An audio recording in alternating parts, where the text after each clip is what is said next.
Bonjour frères et sœurs, c'est une grande joie, un privilège d'être parmi vous aujourd'hui. Je vous invite à ouvrir immédiatement vos copies de la parole de Dieu dans l'évangile de Matthieu à la toute fin. Le texte devrait être affiché, mais si vous voulez quand même le garder ouvert parce qu'il y aura d'autres passages des Écritures qui vont paraître sur le diaporama. Donc vous pourrez revenir au texte principal qui sera exposé. Donc, Évangile de Matthieu au chapitre 28, nous allons lire les versets 18 à 20. Jésus, s'étant approché, leur parla ainsi. « Tout pouvoir m'a été donné dans le ciel et sur la terre. Allez, faites de toutes les nations des disciples, les baptisant au nom du Père, du Fils et du Saint-Esprit. Et enseignez-leur à observer tout ce que je vous ai prescrit. Et voici, je suis avec vous tous les jours, jusqu'à la fin du monde. » Seigneur, nous te prions de bien vouloir bénir l'exposition de ta parole, de nous affermir, Seigneur, dans cette grande mission que nous avons reçue, qu'elle puisse paraître plus claire à notre esprit, et que nous soyons trouvés fidèles, Seigneur, jusqu'à la fin du monde, par ta grâce et ta présence avec nous. Au nom de Jésus, nous le demandons. Amen. Alors, on est à la fin de l'évangile de Matthieu, et le chapitre 28 nous rapporte la résurrection de Jésus. Et c'est le seul des 4 évangiles qui nous présente cette grande mission qui a eu lieu lors de l'apparition de Jésus en Galilée, où il avait donné rendez-vous à ses disciples. Alors qu'il était, avant sa mort, il leur a dit qu'après qu'il serait ressuscité, il le verrait en Galilée. Et donc, dans l'évangile de Matthieu, ce sont les derniers mots de Jésus qui servent un peu donc, de parole finale qui ont un poids, une gravité, puisque c'est le mot de la fin et c'est une mission qui leur est confiée. Et pas seulement ceux qui étaient présents, mais on le prend comme la grande mission de l'Église et pour tous ceux qui vont succéder aux premiers disciples. Donc nous tous aujourd'hui, nous recevons de Jésus cette même mission. Alors j'ai 5 points sur lesquels je voudrais mettre l'emphase, qui étaient à l'origine 5 prédications que j'ai faites de presque 1 heure chacune. Faites-vous-en pas, ça ne sera pas un message de 5 heures. On m'a briefé, comme on dit au Québec, sur le temps qui m'était alloué. Alors je vais abréger. Si vous voulez la version longue, vous pourrez les retrouver sur notre chaîne YouTube, Prêche la parole. Mais donc les 5 points sont l'autorité de Jésus, qui est mentionnée au verset 18, sur laquelle repose la mission qui nous est confiée. Et ensuite, on a la mission proprement, qui est déclinée ici en 3 aspects. Les envoyés de Jésus, le baptême instauré par Jésus, et l'instruction transmise par Jésus, et finalement la promesse qui accompagne la grande mission, la présence de Jésus. Alors, premièrement, l'autorité de Jésus. J'aurais 4 aspects à souligner concernant cette autorité de Christ sur laquelle repose notre mission. Jésus s'étant approché, verset 18, leur parlant ainsi, « Tout pouvoir m'a été donné dans le ciel et sur la terre. » Le premier aspect, c'est la nature de son autorité. Jésus n'affirme pas cette autorité en vertu de sa divinité. Nous croyons à la double nature du Christ. Il est homme et Dieu. Il n'est pas 50% homme, 50% Dieu. Il est vrai homme et vrai Dieu, mais une seule personne. C'est ce qu'on appelle l'union. Vous êtes des bons réformés, des bons chrétiens, c'est parfait. En une seule hypostase, une seule personne réside 2 natures complètes, sans mélange, sans confusion. Et donc Jésus est Dieu, et en tant que Dieu, il a pleine autorité sur toute la création. Il est, avec le Père et le Saint-Esprit, créateur du monde visible et invisible. Mais l'autorité dont Jésus parle ici n'est pas affirmée en vertu de sa divinité. Parce qu'il est impossible que l'autorité de Dieu lui soit donnée par qui que ce soit. Et ici, il dit toute autorité ou tout pouvoir. Le mot, parfois, certaines versions disent pouvoir ou autorité. Donc, c'est la version qu'on a lue a le mot pouvoir, mais c'est l'idée d'une autorité, d'un droit pour exercer l'autorité en son nom sur les choses visibles et invisibles. Lui a été donné, mais il est impossible que Dieu ait reçu de qui que ce soit. Y a-t-il un être qui soit au-dessus de Dieu pour lui conférer, lui donner l'autorité? Absolument pas. Jésus parle ici en tant qu'homme dans son rôle de médiateur, de Messie et de roi, puisqu'il était promis dans l'Ancienne Alliance et dans les textes de l'Ancien Testament que viendrait un Messie qui recevrait l'autorité sur toutes les nations. Et non seulement sur toutes les nations, mais sur toute la création, sur tout le cosmos et sur toutes les œuvres de Dieu. Et donc, c'est Jésus qui est ce fils de David qui devait régner éternellement. Et c'est en tant qu'homme que Jésus parle. Et je me permets ici de vous citer le théologien et commentateur John Gill, qui a vécu à une autre époque, mais le commentaire suivant est tout à fait pertinent. Il écrit « Ce qui doit être compris chez lui, non pas comme Dieu, qui a le même pouvoir et la même autorité originelle et non dérivée sur toutes les créatures, et les choses dans les cieux et sur la terre, et que le Père a, mais comme médiateur, à qui toutes choses ont été remises par le Père. » Donc Jésus parle ici, en tant qu'homme, il a reçu toute autorité. Donc la nature de son autorité, c'est dans sa fonction de médiation. Deuxièmement, l'origine de son autorité. Notez la forme passive du verbe. Tout pouvoir m'a été donné. Qui lui a donné cette autorité, ce pouvoir? C'est le Père. Pourquoi lui a-t-il donné cette autorité? Parce qu'il a réussi sa mission de restaurer l'homme à sa position d'honneur. Nous lisons dans le psaume 8, les versets 5 à 7, le psalmiste qui se questionne devant Dieu en disant « Qu'est-ce que l'homme pour que tu te souviennes de lui, et le Fils de l'homme pour que tu prennes garde à lui? Tu l'as fait de peu inférieur à Dieu, et tu l'as couronné de gloire et de magnificence. Tu lui as donné la domination sur les œuvres de tes mains. Tu as tout mis sous ses pieds. » L'idée ici n'est pas qu'il y a une petite distance entre le Créateur et la créature. Tu l'as fait de peu inférieur à Dieu. Ne veut pas dire que l'homme est presque Dieu, mais veut dire que dans le plan initial, dans la hiérarchie des êtres, il y a Dieu et juste en dessous, il y a l'homme. Il n'y a pas d'intermédiaire. Les anges n'ont pas été placés au-dessus de l'homme, mais en dessous, de même que toutes les œuvres de Dieu. Et on voit au commencement le premier homme, Adam, qui a reçu tout pouvoir sur la création. Dieu lui a dit de dominer, d'exercer la domination. On a peut-être une connotation un peu négative avec le mot domination, mais c'est vraiment l'idée d'être l'intendant de Dieu, Dominus, le Seigneur. Donc d'être le représentant du Seigneur pour s'occuper de la création, de la faire fructifier et par cette œuvre-là, de glorifier Dieu. Dieu a tout placé sous les pieds de l'homme. Et ici, le psalmiste contemple la position de l'homme dans l'idéal créationnel. Mais ce n'est plus la position que l'homme occupe après la chute. L'homme est devenu une créature déchue.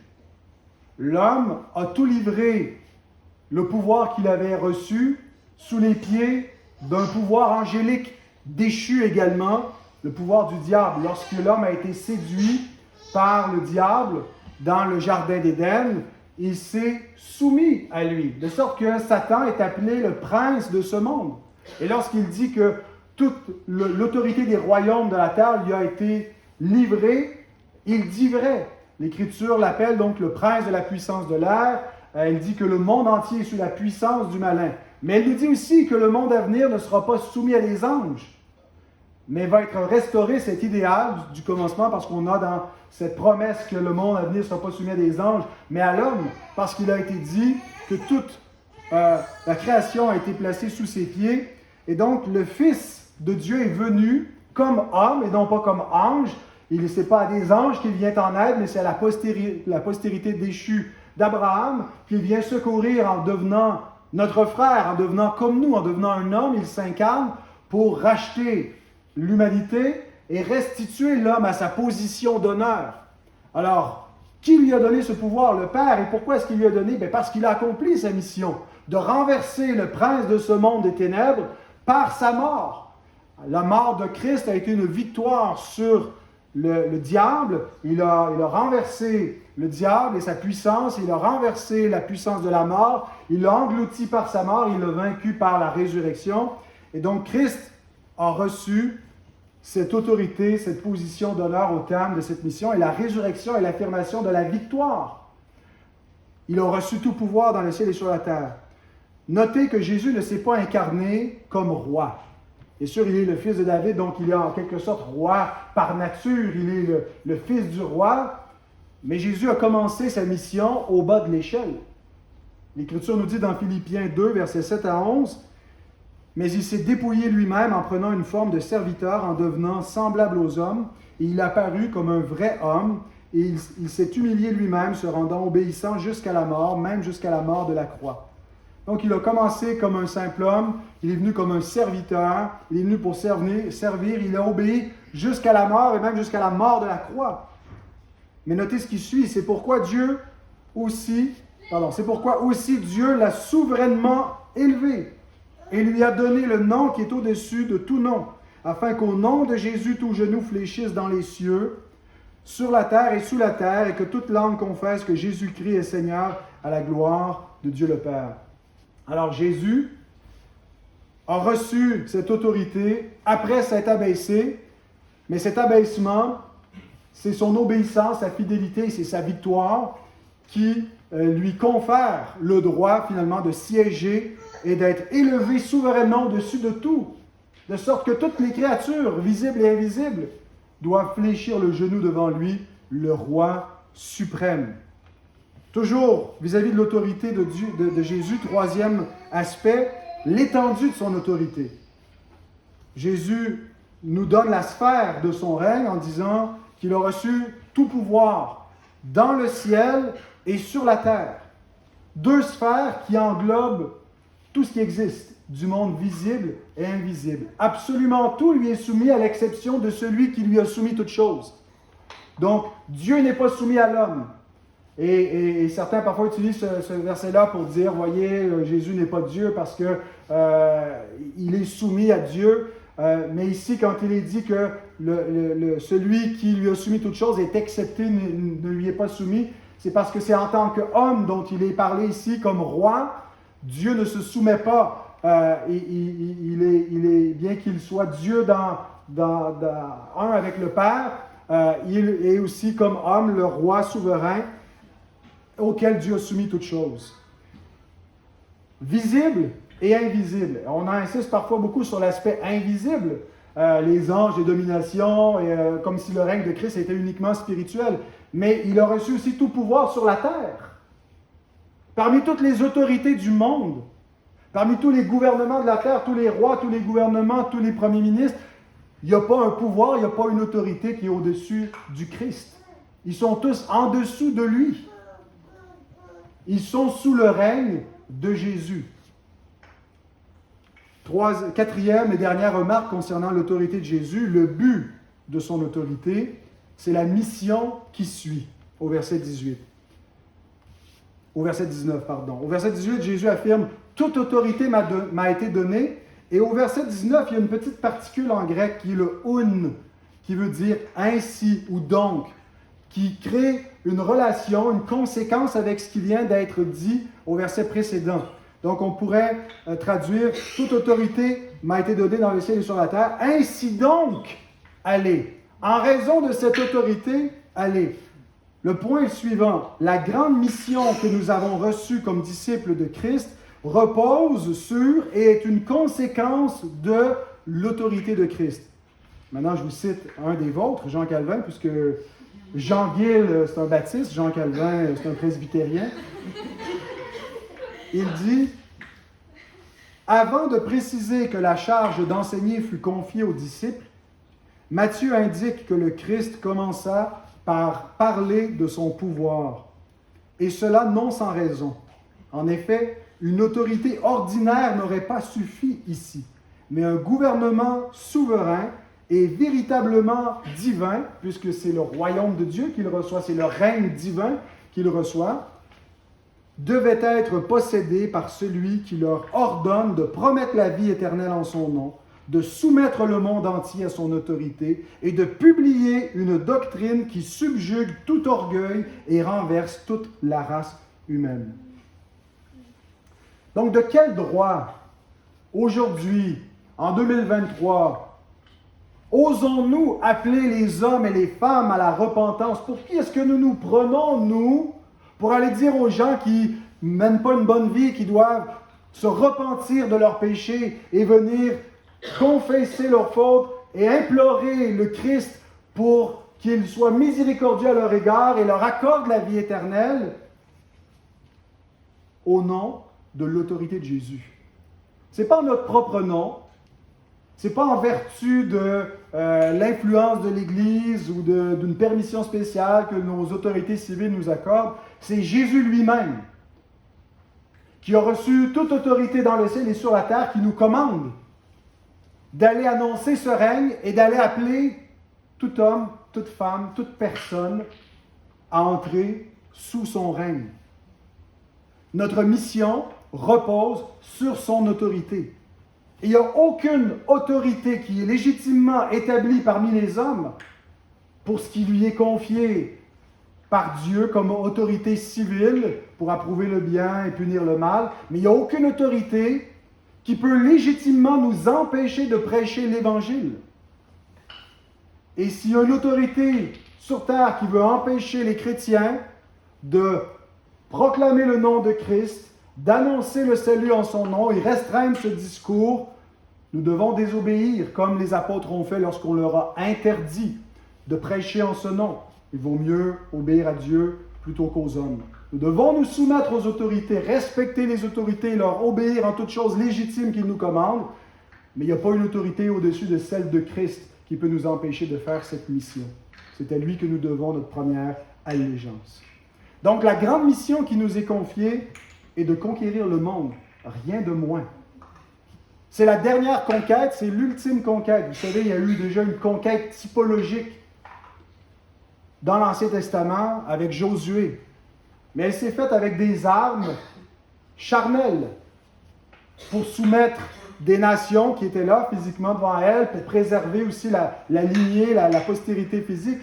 Et maintenant, nous sommes envoyés non pas avec des armes charnelles, mais avec des armes spirituelles, mais à la conquête. Et nous ne pouvons pas contraindre les hommes, mais nous leur proclamons, nous leur prêchons l'Évangile, et nous prions, et nous sommes remplis de la puissance du Saint-Esprit pour conquérir le monde par la prédication de l'Évangile. Et la conquête avance. L'Église de Christ progresse, et les portes du séjour des morts ne prévaudront point contre elle. Il n'existe aucun autre royaume qui ait conquis autant de territoire, aucun autre empereur en dehors de Jésus n'est parvenu à ce qu'il a fait, parce qu'il demeure vivant avec son Église pour conquérir ce monde par la prédication de l'Évangile, par les moyens de grâce et pas par autre chose. Alors voilà pour l'autorité de Jésus. Deuxièmement, les envoyés de Jésus. Jésus délègue son autorité. Il n'envoie pas des anges. Éventuellement, il va envoyer des anges à son retour pour aller vers la moisson finale, qui vont exécuter un jugement en son nom. Mais en ce moment, il envoie des hommes, et ils sont les délégués qui reçoivent l'autorité au nom de Christ pour aller en mission, annoncer son règne, annoncer la bonne nouvelle. Qui doit aller? Premièrement, les apôtres. Romains 1,5. Par lui, nous avons reçu la grâce et l'apostolat pour amener en son nom à l'obéissance de la foi tous les païens. Donc, il y a un aspect de cette grande mission qui était spécifique aux apôtres pour poser le fondement de l'Église. Et il n'y a pas d'autres apôtres après les apôtres. Ils n'ont pas imposé les mains des hommes qui sont devenus des apôtres après eux. Ils ont établi des évêques, des anciens, des pasteurs, qui sont leurs successeurs, qui n'ont pas le pouvoir de poser un autre fondement, mais qui bâtissent sur ce fondement-là avec la parole apostolique. Donc, ils font simplement appliquer l'Écriture et prêcher cette Écriture. Mais donc, les apôtres étaient les premiers qui ont commencé cette mission. Et deuxièmement, il y a les ministres de l'Évangile. 2 Timothée 4,5, Paul écrit « Mais toi, en parlant à Timothée, sois sobre en toutes choses, supporte les souffrances, fais l'œuvre d'un évangéliste, remplis bien ton ministère. » Donc, le pasteur est un évangéliste. Il proclame l'Évangile, il le proclame à la congrégation, il le proclame aux pécheurs, à ceux qui sont invités. Hein, quand vous invitez des amis, des contacts, des gens qui ne sont pas encore des chrétiens, ben, vos pasteurs, vos anciens ont ce rôle d'être des évangélistes auprès d'eux, de leur expliquer, de leur annoncer l'Évangile. Mais troisièmement, l'Église collectivement a part à cette mission, fait partie des envoyés de Jésus. L'annonce de l'Évangile est une responsabilité collective. Romains 10, 15. Comment y aura-t-il des prédicateurs s'ils ne sont pas envoyés? Qui les envoie? Alors, Dieu les envoie, mais comment les envoie-t-il? Au travers de l'Église, qui est la colonne et l'appui de la vérité et qui est la gardienne des ordonnances de Dieu. Et donc, les ministres ne sont pas des agents libres, ils ne sont pas autonomes, ils sont au service de l'Église, ils sont reconnus, appelés et ordonnés par l'Église. Et donc, en tant qu'Église, en tant que congrégation, vous faites partie de ceux qui envoient les ouvriers, qui reconnaissent les ouvriers, selon qu'il est écrit qu'ils sont beaux, les pieds de ceux qui annoncent la paix, de ceux qui annoncent de bonnes nouvelles. Alors, dans la mesure où vous participez à une Église qui est impliquée dans le mandat missionnaire, vous faites cette mission. Mais l'Église implique aussi que chaque croyant est un missionnaire. Et que ce n'est pas seulement le travail des apôtres ou des pasteurs d'annoncer l'Évangile, mais chaque croyant annonce l'Évangile aux autres, à notre propre famille, à nos enfants, à nos collègues, à nos amis, à tous ceux à qui on a l'opportunité de le faire. Ça ne veut pas dire qu'on doit forcément aller faire du porte-à-porte ou prêcher dans la rue. Et si vous avez la conviction de le faire et les dons pour le faire, que Dieu bénisse vos efforts. Mais peu importe la façon dont vous allez le faire, nous sommes appelés à annoncer l'Évangile, à le faire par notre manière de vivre, à être une lettre vivante qui est lue des hommes par nos bonnes œuvres, qui sont un témoignage, qui sont une lumière pour attirer les hommes à la grâce de Dieu. Mais ça doit aussi se traduire souvent en paroles, avec des mots où on explique verbalement le message de l'Évangile. Et nous participons également parce que l'idée ici de la mission, ce n'est pas simplement de faire des convertis, mais de faire des disciples. Donc, la mission ne s'arrête pas à annoncer l'Évangile, mais une fois que les gens reçoivent et acceptent ce message, eh bien, nous sommes appelés à en faire des disciples, à les instruire et à participer à l'édification. Et chacun, donc, a un rôle à jouer, une part dans cette édification commune des disciples. Comment fait-on cela? Comment les envoyés de Jésus vont-ils faire ce travail? Principalement, il y aurait plusieurs choses à dire, mais je dois abréger, par la folie de la prédication. 1 Corinthiens 1, 21, c'est le moyen que Dieu a choisi pour sauver les croyants en prêchant l'Évangile, donc le ministère de la parole, en annonçant la parole, en partageant la parole. Et donc, l'Église est véritablement ce royaume universel qui est en train d'être formé et qui progresse lorsque la parole est partagée et qu'elle est annoncée. Réalisons, frères et sœurs, l'importance de la mission qui nous est confiée. Elle concerne l'éternité et la destinée finale de chaque âme. Ce n'est pas simplement le bien-être de la communauté pour les enjeux présents, ici-bas, de la société. Et l'Église peut apporter une certaine contribution à l'effort d'améliorer les conditions sociales et d'endiguer la pauvreté, de faire le bien. Mais ultimement, notre mission concerne des choses éternelles, la destinée des âmes. Et il n'y a personne d'autre qui va s'occuper de cet aspect-là. Si on confond notre mission et qu'on commence à s'occuper seulement des choses caritatives et de la vie pour le siècle présent, qui va s'occuper de la mission en vue de l'éternité? Ce n'est pas le gouvernement qui va l'entreprendre, ce ne sont pas les OGM ou de quelques œuvres humanitaires parmi les hommes, c'est l'Église seule qui a reçu ce mandat de viser ce salut éternel. Et cette mission doit être la priorité de l'Église.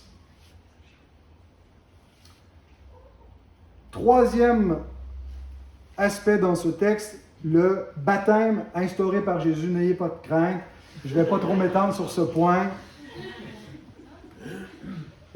Les disciples qui sont faits parmi les nations ou dans les familles des croyants reçoivent une marque visible de leur appartenance à ce royaume de Christ. Et j'aimerais vous citer la confession de foi de Westminster, chapitre 28, paragraphe 1. Je pense qu'on a exactement le même dans la version baptiste de cette confession. Concernant le baptême, qu'est-ce que c'est que le baptême? Parce que Jésus dit « baptisez-les ». Le baptême est un sacrement du Nouveau Testament institué par Jésus-Christ, non seulement pour recevoir solennellement le baptisé dans l'Église visible, mais aussi pour lui être un signe et sceau de l'alliance de grâce, de son insertion en Christ, de la régénération, de la rémission des péchés, de son offrande de lui-même à Dieu par Jésus-Christ pour marcher en nouveauté de vie. Selon l'ordre même de Christ, ce sacrement doit être perpétué dans son Église jusqu'à la fin du monde. Donc le baptême est une marque visible de notre appartenance à Dieu lui-même. Notez que le baptême, Jésus le commande non pas seulement en son nom, mais au nom du Père, du Fils et du Saint-Esprit. Parce que ceux qui s'inclinent devant le roi que Dieu a établi sur toutes les nations, Jésus, appartiennent à Dieu lui-même. Alors, je ne sais pas si vous êtes comme moi, quand vous avez un livre, vous écrivez votre nom dans le livre. Pourquoi? Pour marquer que c'est votre propriété. De sorte que si vous le prêtez à quelqu'un et qui oublie de vous le redonner, c'est toujours écrit votre nom. Et l'idéal, c'est de l'écrire à l'encre pour qu'il ne puisse pas effacer et puis écrire le sien à la place. C'est votre propriété, votre nom est marqué dessus. Pourquoi sommes-nous baptisés au nom du Père, du Fils et du Saint-Esprit? Parce qu'il a écrit son nom sur nous, afin de nous marquer comme sa propriété précieuse. Nous portons le nom de Dieu parce que nous sommes à Dieu, et le baptême est le signe et le sceau que nous sommes à lui. Et en même temps, dans ce texte, nous trouvons une confirmation de la doctrine de la Trinité, comme l'explique John Gill dans la citation suivante. Il écrit « C'est là une confirmation de la doctrine de la Trinité, selon laquelle il y a 3 personnes, mais un seul nom. Il n'est pas dit au nom pluriel du Père, du Fils et du Saint-Esprit, comme s'il y avait plusieurs noms. Il y a un nom. Le nom désigne l'être. Mais dans ce nom, il y a 3 personnes. Il n'est pas dit baptisé au nom du Père, Fils, Saint-Esprit, mais au nom du Père et du Fils et du Saint-Esprit. Ce ne sont pas la même personne ou 3 modes de la même personne qui apparaît tantôt sous le mode du Père et tantôt sous le mode du Fils et ensuite sous le mode de l'Esprit. 3 personnes distinctes coexistent éternellement. Donc, je reprends la citation. Il y a 3 personnes, mais un seul nom, un seul Dieu dans lequel les croyants sont baptisés. C'est aussi une preuve de la véritable déité du Fils et du Saint-Esprit et du fait que le Christ, en tant que Fils de Dieu, est Dieu, puisque le baptême est administré également au nom des 3 comme une ordonnance religieuse faisant partie du culte institué par Dieu qui ne pourrait jamais être au nom d'une créature. On ne pourrait pas avoir au nom du Père, de l'apôtre Paul et de la Vierge Marie, ou je ne sais pas quoi, une formule similaire. Puisqu'il est mis aux côtés du nom de Dieu et qu'il est dans ce nom, c'est une preuve de sa déité, c'est-à-dire de sa divinité. Et donc, en étant unis à Christ, nous sommes unis à Dieu et nous appartenons à Dieu. Et nous recevons le baptême comme une marque visible que nous sommes son peuple. Donc voilà pour le baptême. 4e, l'instruction qui est ordonnée par Jésus, puisqu'il dit « enseignez-leur ». Et dans cette grande mission, il y a une double orientation vers l'extérieur, par l'évangélisation, et vers l'intérieur, l'édification. Donc nous allons vers toutes les nations, vers toute personne, pour faire des disciples. Et les disciples qu'on fait, c'est-à-dire ceux qui se convertissent, on en fait des disciples, on les entraîne. Et donc la mission de l'Église comporte ce double volet d'évangélisation et d'édification. Et c'est constamment un défi pour l'Église de garder cet équilibre-là, de ne pas négliger l'un ou l'autre. Il y a certaines églises qui se focalisent tellement sur l'évangélisation qu'ils négligent l'édification.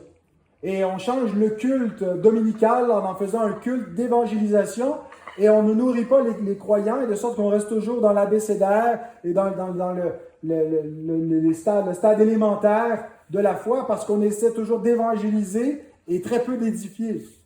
Mais il y a d'autres églises, c'est souvent le cas chez les réformés, où ça devient des espèces d'universités du dimanche matin, où on oublie les non-croyants et on oublie les gens du dehors. On a très peu de considération pour l'évangélisation parce qu'on fait des enfants et puis c'est nos enfants qui sont nos disciples. Et donc, on se concentre surtout sur l'édification. Et donc, la solution est vraiment d'intégrer ces deux composantes. Et c'est un défi de garder cet équilibre-là. On est toujours en train d'essayer de ramener, de tirer un petit peu d'un côté ou de l'autre pour garder cela en vue. Mais ça fait, la mission qui nous est confiée comporte véritablement ces deux aspects. Donc, chaque chrétien est à la fois un disciple, a été appelé par la parole, a reçu des instructions, a été discipulé. Pas certain que le mot existe pour vrai, mais vous comprenez. Mais en même temps, il devient aussi un enseignant. Il fait d'autres disciples. Il évangélise et il participe à l'instruction des disciples, que ce soit ses propres enfants ou que ce soit les enfants d'autres, ou que ce soit un frère ou une sœur, un nouveau croyant. Il participe à cette édification du corps. Donc, voyez-vous chacun individuellement à la fois comme disciple et enseignant. Éphésiens 4,16 nous dit « C'est de lui, parlant de Jésus, et grâce à tous les liens de son assistance, que tout le corps bien coordonné et formant un solide assemblage tire son accroissement selon la force qui convient à chacune de ses parties et s'édifie lui-même dans la charité. Oikodomé eautou. Donc, oikodomé, c'est le verbe s'édifie, qui veut dire construire la maison. Oikos, maison. Puis on a la racine du mot faire. Donc, on fait la maison ou on construit la maison. Et eautos, c'est le pronom réflexif, lui-même. Donc, l'Église s'édifie elle-même. Ce n'est pas juste les pasteurs qui édifient l'Église ou le Dieu qui édifie l'Église surnaturellement ou juste spirituellement sans qu'on soit impliqué. C'est au travers du corps qu'est l'Église, où chaque membre a un rôle à jouer pour l'édification commune, que Dieu édifie ou bâtit son Église par les dons du Saint-Esprit, où chacun a un rôle à jouer. Donc nous sommes à la fois édifiés et en train d'édifier. Édifier au participe et édifier à l'infinitif. Jésus, par contre, ne nous donne pas carte blanche pour enseigner ce qu'on veut ou ce qui pourrait maintenant être en vogue en 2023. Ce qui est enseigné doit impérativement provenir de la parole de Christ.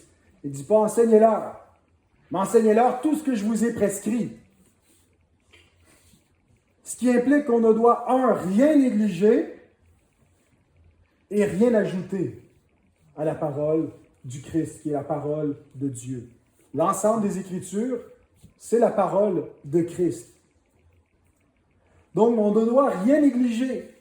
Il y a peut-être des aspects moins populaires à certaines époques, et certainement qu'à notre époque, il y a des aspects qui dérangent de notre culture, et nous devons résister à la tentation de fermer les yeux là-dessus, mais on enseigne tout le conseil de Dieu. Rien négliger, mais rien ajouter non plus. Alors, il manque quelques aspects, on devrait compléter, on devrait fouiller dans le bagage de la connaissance humaine pour édifier les disciples. Non, on n'en a pas besoin.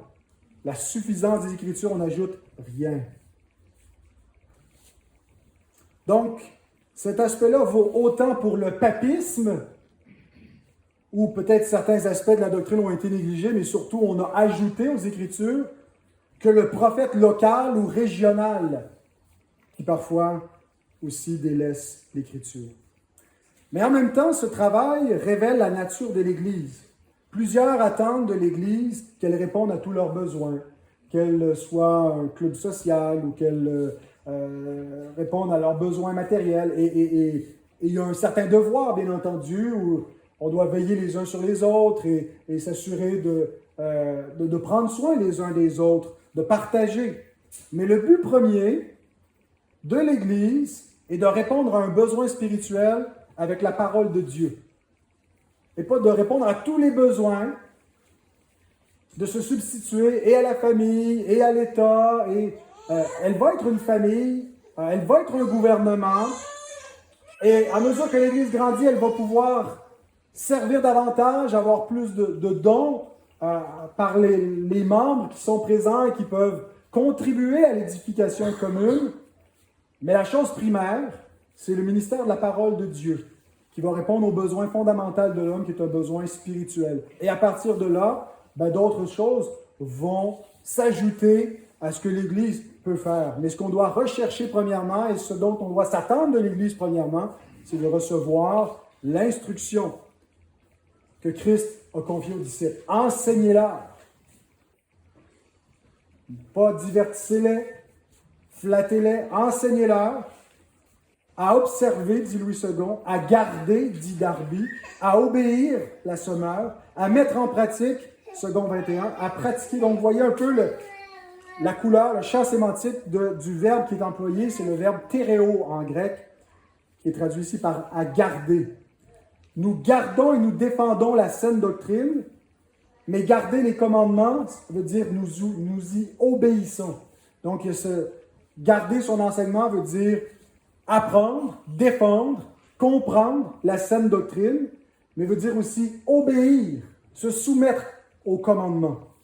Et Jésus dit, Luc 6, 46, « Pourquoi m'appelez-vous Seigneur, Seigneur, et ne faites-vous pas ce que je dis? » S'il est notre Seigneur, si nous confessons qu'il a reçu tout pouvoir sur la terre, dans le ciel, bien, nous devons garder sa parole, la saine doctrine et les commandements de Dieu.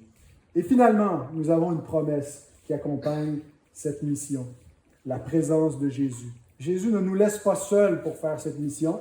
Il s'en va. Il les prépare en disant « Je ne serai plus avec vous, je vais être enlevé du milieu de vous. » Mais en même temps, ici, il dit qu'il reste. Il dit qu'il va être avec eux jusqu'à la fin du monde. Alors, comment est-ce que les deux affirmations peuvent être vraies s'il s'en va et il dit en même temps « Je vais être là » ? Il va être présent spirituellement. Il l'explique davantage dans le moment où il a été avec ses disciples dans la chambre haute, et on retrouve les échanges dans l'évangile de Jean, chapitre 14 et suivant, mais ici je peux vous lire les versets 16 à 20. Jésus dit, « Et moi je prierai le Père, et il vous donnera un autre consolateur, afin qu'il demeure éternellement avec vous, l'Esprit de vérité que le monde ne peut recevoir parce qu'il ne le voit point et ne le connaît point. Mais vous, vous le connaissez, car il demeure avec vous, il sera en vous. Je ne vous laisserai pas orphelin, je viendrai à vous.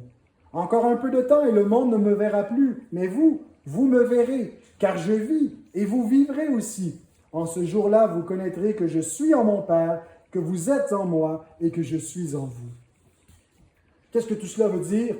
Jésus va quitter la terre physiquement et il va y revenir seulement à la fin du monde, physiquement, de façon visible pour tout homme. Jésus existe encore physiquement, mais dans la présence de Dieu. Il n'est pas devenu un fantôme, il n'est pas devenu un esprit, mais il nous est dit qu'il est devenu un esprit vivifiant dans l'Épître aux Corinthiens. Et ma compréhension de ce que cela veut dire, c'est que en tant que médiateur, en tant que Messie, que notre Sauveur, il a reçu du Père le Saint-Esprit qui avait été promis. Et il fait un comme Messie avec l'Esprit pour le répandre sur son Église. Et par l'Esprit, il est présent dans l'Église. Donc la présence spirituelle de Christ dans l'Église et dans les moyens de grâce. Jean Calvin à nouveau. La nature de cette présence que le Seigneur promet à ses disciples doit être comprise spirituellement. Car il n'est pas nécessaire qu'il descende du ciel pour nous assister, puisqu'il peut nous assister par la grâce de son Esprit, comme s'il étendait la main du ciel. En effet, celui qui par son corps est loin de nous, non seulement diffuse efficacement son esprit dans le monde entier, mais il habite même en nous. Donc, cette mission peut nous paraître effrayante, trop difficile pour nous, mais nous ne sommes pas seuls. Il est avec nous tous les jours, jusqu'à la fin du monde pour le faire.